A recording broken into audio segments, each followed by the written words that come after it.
Boys, today we got a banger of a video. I'm not gonna lie, this is a banger. We're gonna be making the best current UFC card in every single weight class. So pretty much this entire card will have one fight from every single weight class in the UFC.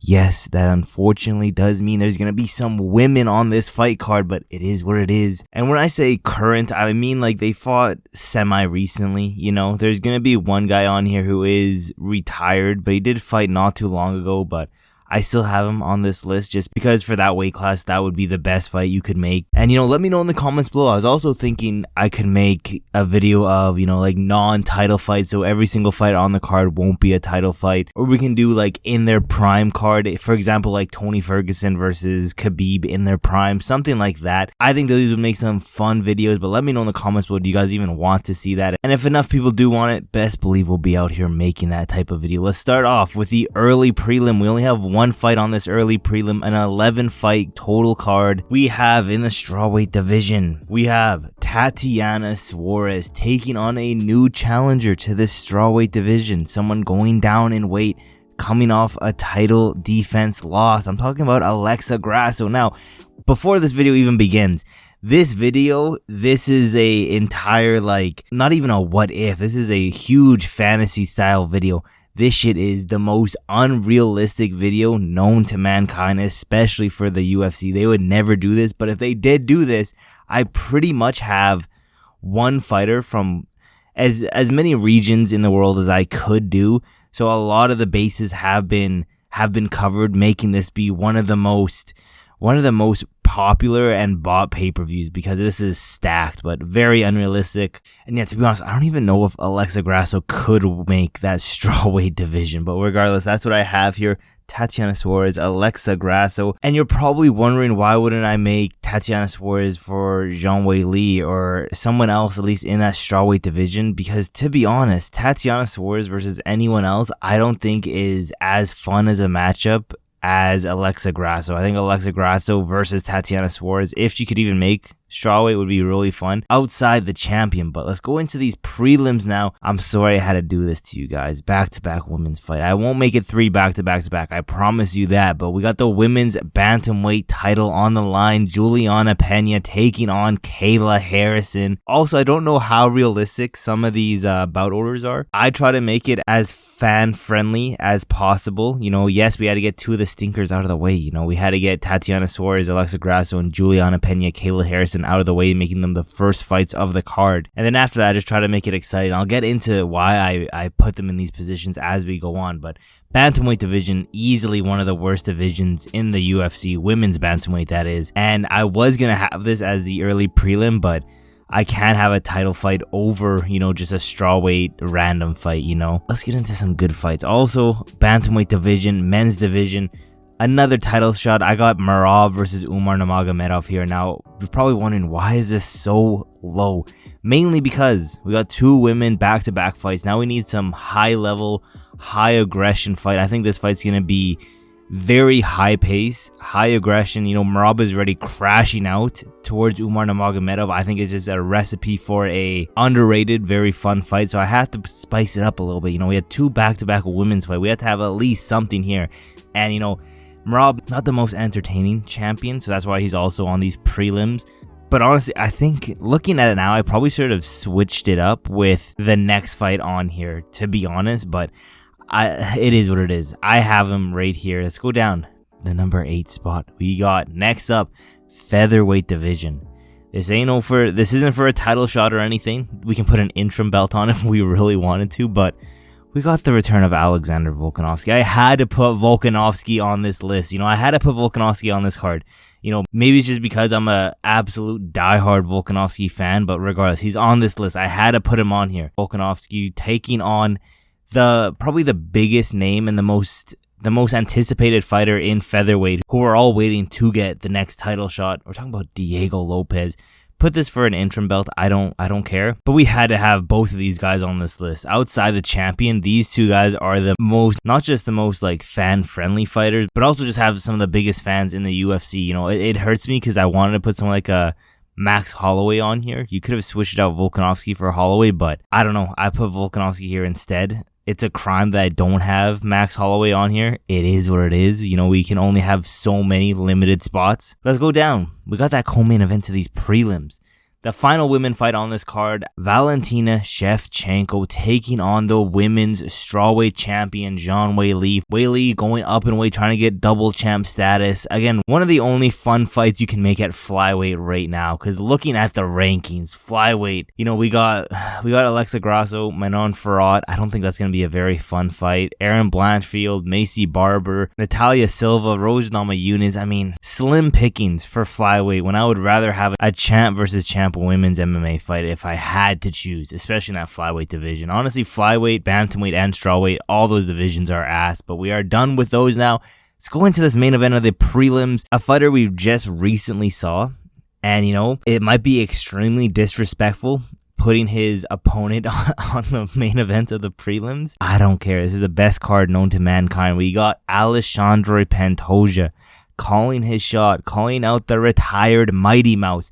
And again, might be disrespectful putting Mighty Mouse this low, but I think, again, if I had to pick all of these fights, which one would I be most excited for so far on these prelims and early prelims? It honestly would probably be Pantoja versus Demetrius Johnson. And honestly, after this, it's nothing but killers, nothing but bangers, nothing but fight of the year type of fights, you know?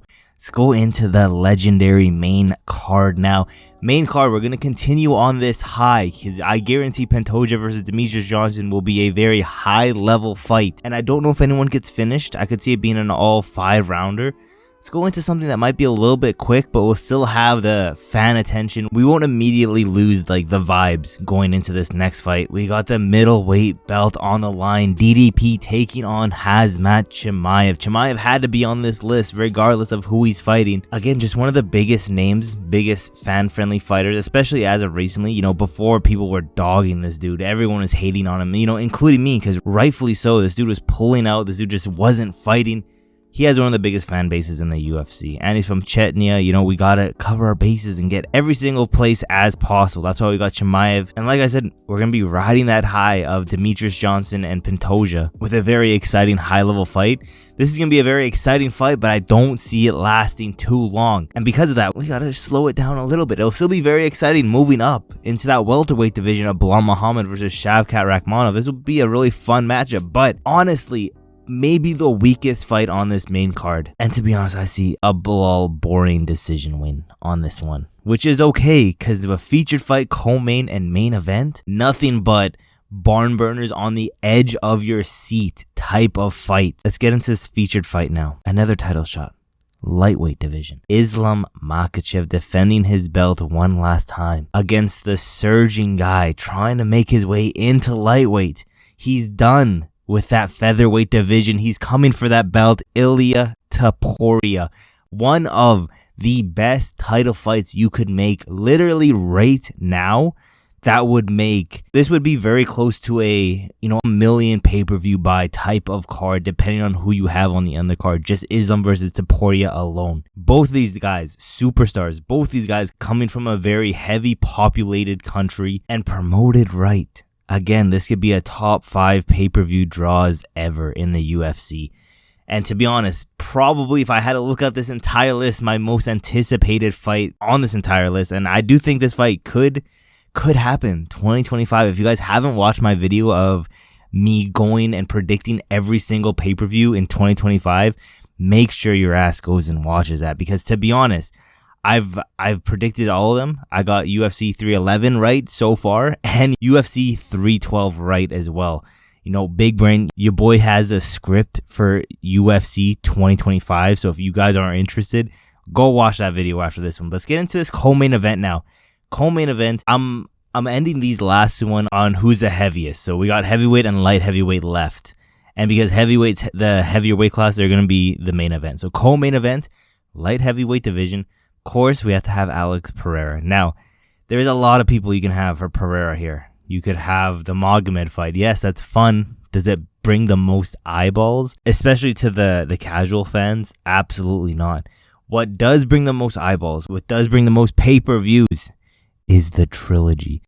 Alex Pereira, Israel Adesanya for that light heavyweight belt. The fight to end the rivalry. And again, does this fight card make any sense logistically on paper? Absolutely not.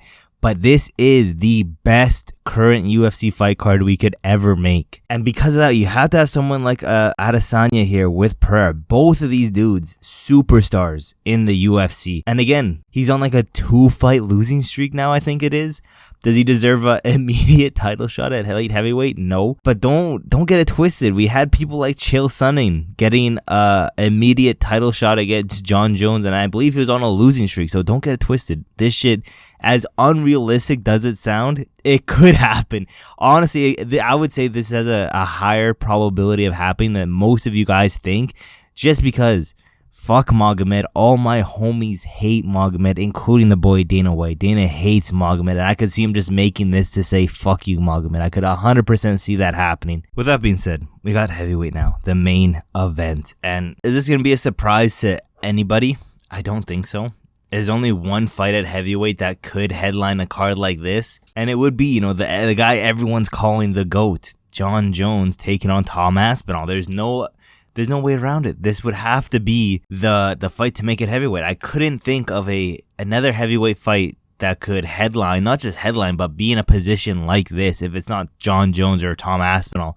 What you could do is, you know, maybe if John retires, you put Pereira versus Tom Aspinall. And then for light heavyweight, maybe we do something like, I don't even know. We'd probably have to keep Israel there just because he's a huge name. And a fight a lot of people were wanting to see, especially when both of these dudes were champions. I wouldn't be mad if we do Izzy versus Yuri Prochazka. You know, we could probably switch those two out, and yeah, that's what you would do if John just retires and you can't have John here. But right now, this is my crazy UFC card. Let me know in the comments below, what do you guys think? If you guys think there's a better fight you can make in the divisions, let me know. Who would you switch out? And again, if you guys want to see a non-title fight video of this, because again, majority of these are title shots, if not title shots, just champions fighting champions. If you guys want another video of non-champions, we can also do that. I think the next one I would do would be the in their prime card. So, you know, Tony Ferguson, Khabib Nurmagomedov. I would probably do John Jones versus like Ngannou, something like that. If you guys want to see those videos, let me know in the comments below. Also help me out by liking this video and quickly look at this shit too, because you know 99% of you guys, I don't want to say it, but you guys are being some hoes, not helping your boy out. I've been grinding, putting in that work. I've been uploading practically every single day for months now. Help your boy out. I'm just trying to get to a measly 1,000 subscribers. As of recording this, I am literally 2 away. So help your boy out. If we've reached it by now, thank you guys. I appreciate it. With that being said, boys, there's really not that much else left to say except for I will see you guys in my next video.